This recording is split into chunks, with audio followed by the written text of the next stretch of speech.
ಇದೊಂದು ತುಂಬಾ ಹಳೇ ಕಥೆ. ವೀರ್ವರ ಅನ್ನೋ ಒಬ್ಬ ಹುಡುಗ ಇದ್ದ.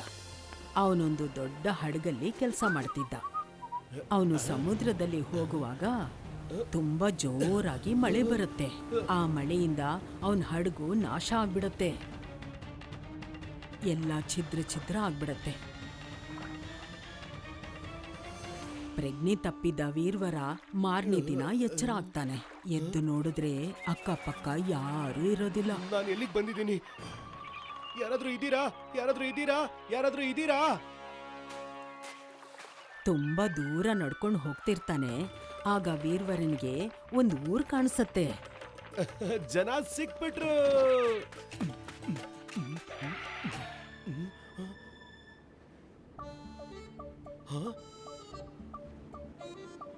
ಎಲ್ಲಿಗೆ ಹೊರಟೋದ್ರು ಇಲ್ಲಿನ ಜನ? ಯಾರು ಕಾಣಿಸ್ತಾನೆ ಇಲ್ವಲ್ಲ. ಮಹಾರಾಜರಿಗೆ ಜಯವಾಗಲಿ! ಮಹಾರಾಜರಿಗೆ ಜಯವಾಗಲಿ! ಮಹಾರಾಜ ಎಲ್ಲಿ? ಅಯ್ಯೋ ಇರು. ಅಯ್ಯೋ,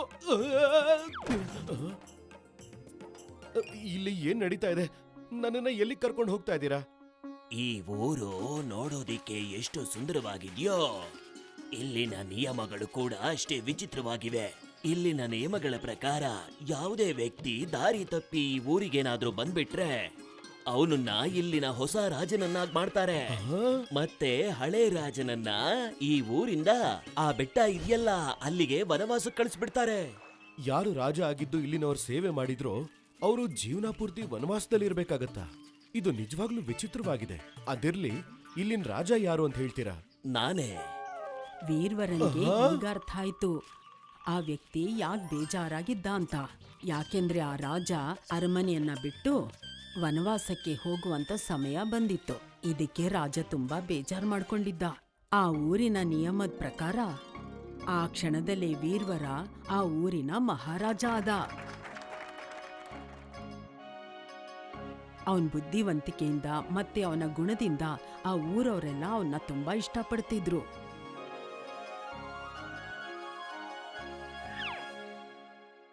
ಆದ್ರೆ ಒಂದು ವಿಷಯ ಇತ್ತು. ಆ ವಿಷಯ ಮಾತ್ರ ವೀರ್ವನಿಗೆ ತುಂಬಾನೇ ಕಾಡ್ತಾ ಇತ್ತು. ಆ ವಿಷಯದ ಬಗ್ಗೆ ವೀರ್ವರ ತುಂಬಾ ಯೋಚನೆ ಮಾಡ್ತಿದ್ದ. ಆ ವಿಷಯ ಏನು ಅಂದ್ರೆ, ಒಂದಲ್ಲ ಒಂದಿನ ಬೇರೆ ಯಾರಾದ್ರೂ ಇಲ್ಲಿ ರಾಜ ಆದ್ರೆ ಆಗ ಅವನು ಕೂಡ ವನವಾಸಕ್ಕೆ ಹೋಗ್ಬೇಕು ಅನ್ನೋ ವಿಷಯ. ಇದರಿಂದೆಲ್ಲ ದೂರ ಆಗೋದಿಕ್ಕೆ ಮಹಾರಾಜ ವೀರ್ವರ ಒಂದು ಉಪಾಯ ಹುಡುಕ್ತ. ಸೈನಿಕರೇ, ಮಳೆಗಾಲದಲ್ಲಿ ಮಳೆ ಜೋರಾದಾಗ ಸಮುದ್ರ ದಡದಲ್ಲಿರೋ ಜನಗಳು ಮನೆ ಕೊಚ್ಕೊಂಡು ಹೋಗುತ್ತೆ. ಅದಕ್ಕೆ ನನ್ನ ಆದೇಶ ಏನು ಅಂದ್ರೆ, ಊರಿನಾಚೆ ಇರೋ ಆ ಕಾಡು ಪ್ರದೇಶವನ್ನ ನಮ್ಮ ನಗರ ಹೇಗಿದೆಯೋ ಅದೇ ರೀತಿ ಬದಲಾಯಿಸ್ಬಿಡಿ. ಆ ನಗರದಲ್ಲಿ ಮನೆ, ಅಂಗಡಿ, ರಸ್ತೆ ಮತ್ತೆ ಎಲ್ಲಾ ಸೌಲಭ್ಯಗಳು ಇರಬೇಕು. ಏನ್ ಹೇಳ್ತಿದ್ರ ಮಹಾರಾಜ? ಆದ್ರೆ ವಿಷಯ ಏನು ಅಂದ್ರೆ, ಇಲ್ಲಿಂದ ವನವಾಸಕ್ಕೆ ಹೋಗಿರೋ ಮಹಾರಾಜರುಗಳು ಮಾತ್ರ ಅಲ್ಲಿರ್ತಾರೆ. ಇದು ನನ್ನ ಸಲಹೆ ಅಲ್ಲ, ಆದೇಶ. ಹಾಗೆ ಆಗ್ಲಿ ಮಹಾರಾಜ. ಮಹಾರಾಜ ವೀರ್ವರನ ಆದೇಶದಿಂದ ದಟ್ಟವಾದ ಕಾಡಿನಲ್ಲಿರೋ ಮರಗಳನ್ನೆಲ್ಲ ಕತ್ತರಿಸಿ ಅದನ್ನ ಊರನ್ನಾಗಿ ಮಾಡೋದಿಕ್ಕೆ ಶುರು ಮಾಡ್ದ.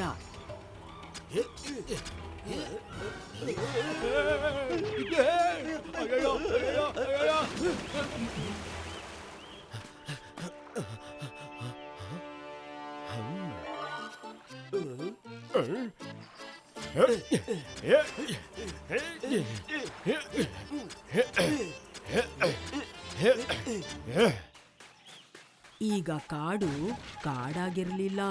ಅಲ್ಲಿ ಮನೆಗಳನ್ನ ಮಾಡೋದಿಕ್ಕೆ ಶುರು ಮಾಡಿದ್ರು. ಈಗ ಅಲ್ಲಿಗೆ ಬೇರೆ ರಾಜ ಬಂದ್ರು ಕೂಡ ವೀರ್ವರನಿಗೆ ಚಿಂತೆ ಇರಲಿಲ್ಲ. ಈಗ ಅಲ್ಲಿ ಒಬ್ಬೊಬ್ರೆ ಅಂತ ಜನ ಸೇರೋದಿಕ್ಕೆ ಶುರುವಾಯಿತು.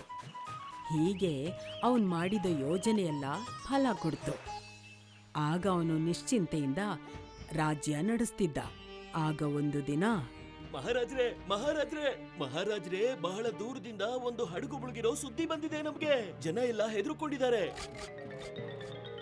ಕ್ಷಮಿಸ್ಬಿಡಿ ಮಹಾರಾಜ್ರೆ, ಈ ತರ ಯಾವಾಗೆಲ್ಲ ಆಗುತ್ತೋ ಆಗೆಲ್ಲ ಹೊಸ ವ್ಯಕ್ತಿ ಇಲ್ಲಿಗೆ ಬರ್ತಾನೆ ಮಹಾರಾಜ್ರೆ. ಇದ್ರ ಅರ್ಥ ಏನು ಅಂದ್ರೆ, ಇದರ ಅರ್ಥ ನಿಮ್ಮ ಹೊಸ ರಾಜ ಬರ್ತಿದ್ದಾನೆ ಅಂತ ಅಲ್ವಾ? ಹೌದು ಮಹಾರಾಜ್ರೆ. ಆದ್ರೆ ಇದಕ್ಕಿಂತ ದುಃಖದ ವಿಷಯ ಏನು ಅಂದ್ರೆ, ಮುಳುಗಿರೋ ಹಡಗಿನ ಮೇಲೆ ನಮ್ಮ ಶತ್ರುಗಳ ಬಾವುಟ ಹಾರಾಡ್ತಿತ್ತು. ಅವರಿಗೆ ನಮ್ಮ ರಾಜ್ಯದ ಮೇಲೆ ಮೊದ್ಲಿಂದನೂ ಕಣ್ಣಿತ್ತು. ಆದ್ರೆ ನಮ್ಮ ರಾಜ್ಯದ ನಿಯಮದ ಪ್ರಕಾರ ಯಾವುದೇ ವ್ಯಕ್ತಿ ಅಲ್ಲಿಂದ ಬಂದ್ರೆ ನಾವು ಅವನನ್ನ ಇಲ್ಲಿನ ಮಹಾರಾಜನನ್ನಾಗಿ ಮಾಡ್ಬೇಕಾಗತ್ತೆ. ಈ ವಿಷಯ ಕೇಳಿ ಊರವರೆಲ್ಲ ಗಾಬರಿ ಆದ್ರು, ಜೊತೆಗೆ ತುಂಬಾ ನೊಂದ್ಕೊಂಡ್ಬಿಟ್ರು. ಯಾಕೆಂದ್ರೆ ಅಲ್ಲಿದ್ದಿದ್ದ ಜನ ವೀರ್ವರ್ನ ತುಂಬಾ ಇಷ್ಟಪಡೋದಿಕ್ ಶುರು ಮಾಡಿದ್ರು. ಹಾಗೆ ಅಲ್ಲಿದ್ದ ಜನರನ್ನ ವೀರ್ವರ ಕೂಡ ಇಷ್ಟಪಡ್ತಿದ್ದ. ಹೊರಗಿನವ್ರು ಯಾರಾದ್ರೂ ಬಂದು ಇವ್ರಿಗೆ ತೊಂದರೆ ಕೊಡ್ಬೋದು ಅಂತ ವೀರ್ವರ ಒಂದು ಉಪಾಯ ಮಾಡ್ದ.